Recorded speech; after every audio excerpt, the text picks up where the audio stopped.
Halo, assalamualaikum warahmatullahi taala wabarakatuh. Ketemu lagi di channel Indra Edu. Untuk kali ini Indra Edu akan meneruskan materi dalam video sebelumnya. Untuk video ini yaitu tentang mata pelajaran PKN kelas 12 bab 3. Judul besarnya yaitu tentang pengaruh kemajuan iptek terhadap Negara Kesatuan Republik Indonesia. Adapun subbab pembahasannya yaitu tentang bagian B, membangun sikap selektif dalam menghadapi berbagai pengaruh kemajuan iptek. Oke, bagi teman-teman, sebelum biasa jangan lupa tekan tombol subscribe-nya, lalu aktifkan tombol loncengnya, dan juga share kepada teman-temannya supaya bisa menebar manfaat yang lebih banyak lagi. Adapun pembahasan dalam video ini ada dua pembahasan. Yang pertama yaitu tentang sikap tanggung jawab dalam pengembangan iptek. Yang kedua adalah sikap selektif terhadap pengaruh pemajuan iptek. Oke, pembahasan yang pertama yaitu tentang sikap tanggung jawab dalam pengembangan iptek. Bagaimanapun juga, manusia hidup di dunia ini tidak dapat melepaskan diri dari kemajuan iptek. Dengan iptek, hidup manusia akan dipermudah. Agar tidak menimbulkan permasalahan dan dampak negatif, manusia perlu memiliki tanggung jawab etis di dalam mengembangkan dan menerapkan iptek. Bagi bangsa Indonesia, di dalam mengembangkan dan menerapkan iptek, perlu mengingat landasan idealnya yaitu Pancasila dan landasan konstitusionalnya yaitu Undang-Undang Dasar Negara Republik Indonesia tahun 1945.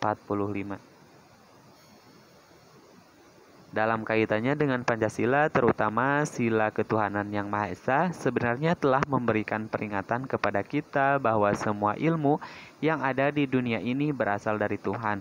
Alam semesta ini adalah objek kajian dari ilmu pengetahuan. Sebagai contoh, sejak dahulu Tuhan telah menciptakan bahwa benda yang berat jenisnya kurang dari satu akan terapung di air.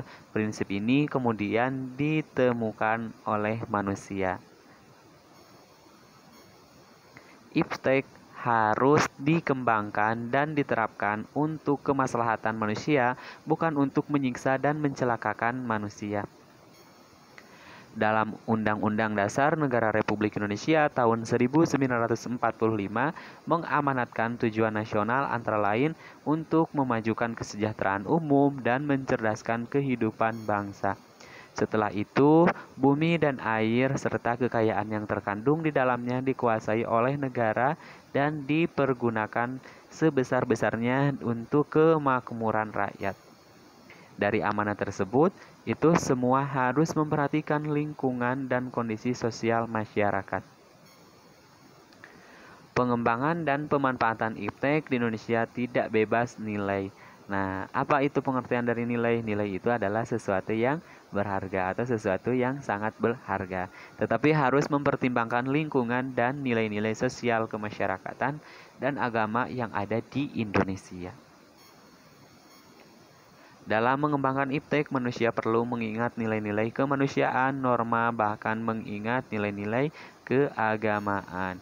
Pada segi agama, etika, dan tujuan, pengembangan iptek secara sistematis dapat dibagi menjadi dua, yaitu pertama untuk membantu manusia dalam mendekatkan diri kepada Tuhan Yang Maha Esa.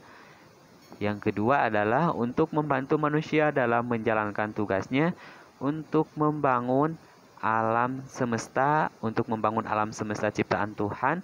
Dengan iptek akan diciptakan berbagai perangkat yang dapat mempermudah manusia dalam menjalankan aktivitas kehidupannya di muka bumi ini. Yang berkaitan dengan rasa tanggung jawab, seseorang harus sadar bahwa iptek yang dipergunakan itu dapat dipertanggungjawabkan kebenarannya.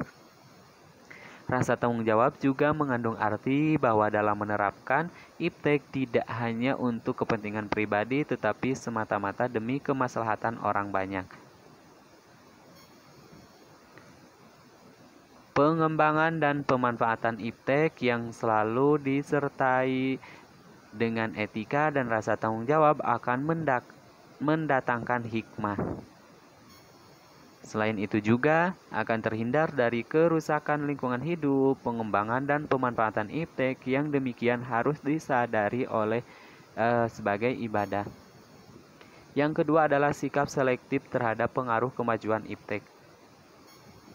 Ada 3 alternatif atau ada 3 pilihan sikap yang bisa diambil oleh bangsa kita dalam menghadapi kemajuan iptek. Apa saja? Yang pertama adalah menolak dengan tegas semua pengaruh kemajuan iptek dalam semua aspek kehidupan. Nah, kalau ini tidak mungkin gitu ya, tidak mungkin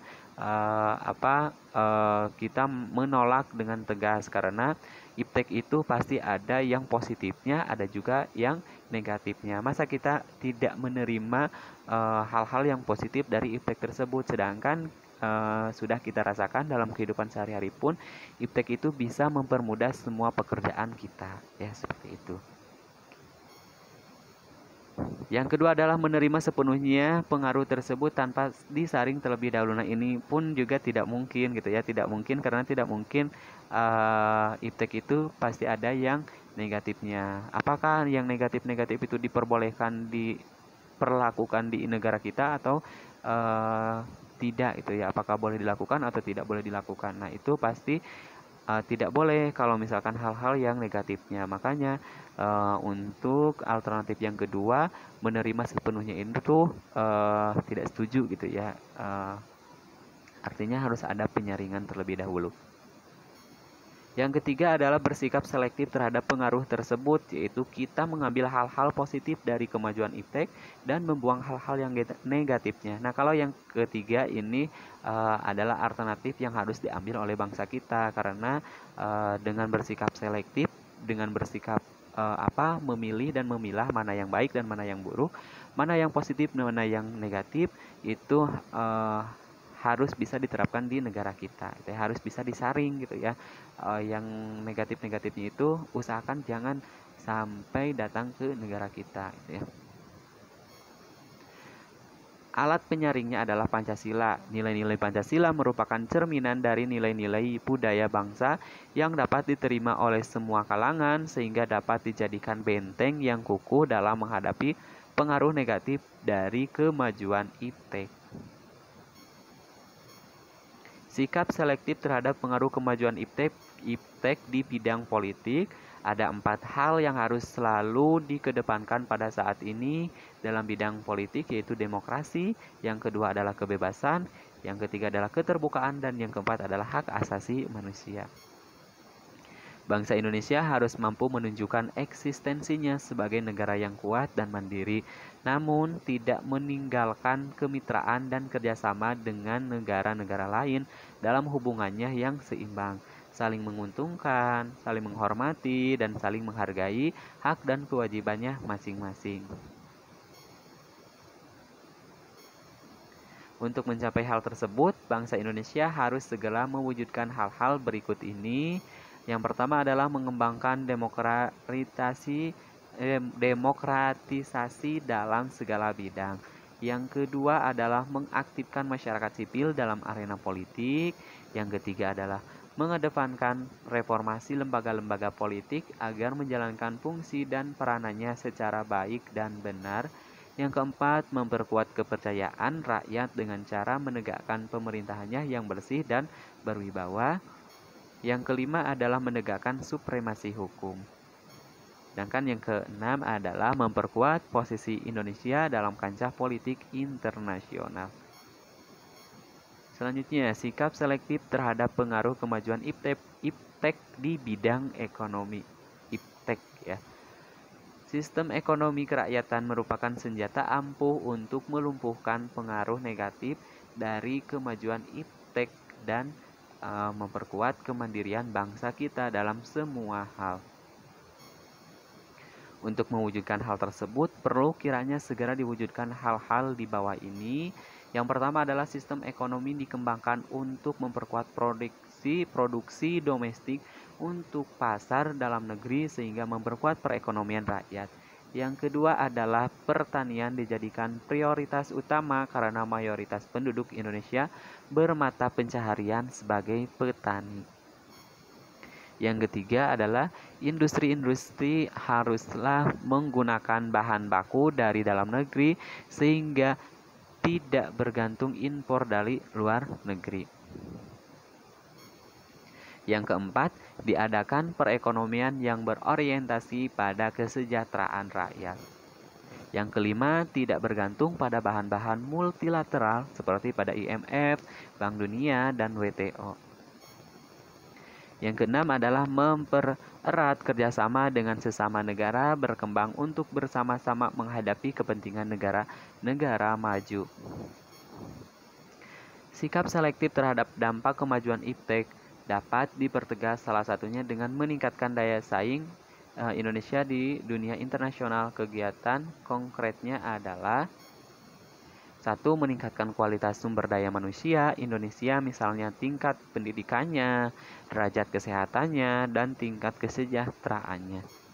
Yang kedua adalah meningkatnya komoditas ekonomi yang mutunya, jumlahnya, dan pasokannya tertera serta harga bersaing. Yang ketiga adalah perbaikan perangkat hukum yang mengabdi pada kepentingan nasional. Dalam hal ini, hukum yang dibuat harus melindungi kepentingan bangsa dan negara, bukan melindungi kepentingan bangsa asing atau orang asing. Yang terakhir adalah sikap selektif terhadap pengaruh kemajuan iptek di bidang sosial budaya. Kemajuan iptek salah satunya ditandai dengan adanya kemajuan ilmu pengetahuan dan teknologi. Agar hal tersebut bersifat positif dan dapat diserap ke dalam budaya kehidupan kita sehari-hari, maka kita perlu mengusahakan perubahan nilai dan perilaku antara lain. Yang pertama adalah terbuka terhadap inovasi dan perubahan. Yang kedua adalah berorientasi pada masa depan daripada masa lampau. Yang ketiga adalah dapat memanfaatkan kegunaan iptek. Yang keempat adalah menghargai pekerjaan sesuai dengan prestasi. Yang kelima adalah menggunakan potensi lingkungan secara tepat untuk pembangunan berkelanjutan. Yang keenam adalah menghargai dan menghormati hak-hak asasi manusia. Nah, arti dari poin yang pertama yaitu terbuka terhadap inovasi dan perubahan. Jadi kita jangan menutup diri khususnya terhadap perubahan-perubahan yang terjadi di masa sekarang, yaitu tentang ilmu pengetahuan dan teknologi. Kita harus melek, harus bisa terhadap teknologi yang ada di sini, gitu ya, di negara kita ya, dengan kecanggihan yang ada. Terus berorientasi pada masa depan dengan daripada masa lampau. Jadi kita harus harus bisa berorientasi ke depan gitu ya. Jangan mengingat terus masa lampau atau masa lalu. Masa lalu biarlah berlalu, kita terus berpacu ke depan karena kita hidup adalah maju ke depan bukan mundur ke belakang. Dapat memanfaatkan kegunaan iptek. Jadi kita bisa menggunakan atau bisa mengoperasikan iptek teknologi-teknologi yang ada dengan dengan tidak menyalahgunakan gitu ya. Artinya dengan tidak menyalahgunakan, kan sekarang banyak kejahatan-kejahatan yang timbul atau berasal dari teknologi ini gitu ya. Nah, ketika kita memiliki ilmu pengetahuan, jadi ilmu pengetahuan tersebut dalam teknologi pergunakanlah sebaik-baiknya. Terus menghargai pekerjaan sesuai dengan prestasi. Ya, jadi dalam bekerja kita harus mampu berprestasi gitu ya, dalam pekerjaan apapun ya. Dalam pekerjaan apapun di bidang pekerjaannya masing-masing tentunya. Terus menggunakan potensi lingkungan secara tepat untuk pembangunan berkelanjutan. Dan yang terakhir adalah menghargai dan menghormati hak-hak asasi manusia. Sekian dan terima kasih, semoga bermanfaat. Jangan lupa tekan tombol subscribe, like, juga komen, boleh share kepada teman-temannya. Sekali lagi, Assalamualaikum warahmatullahi wabarakatuh.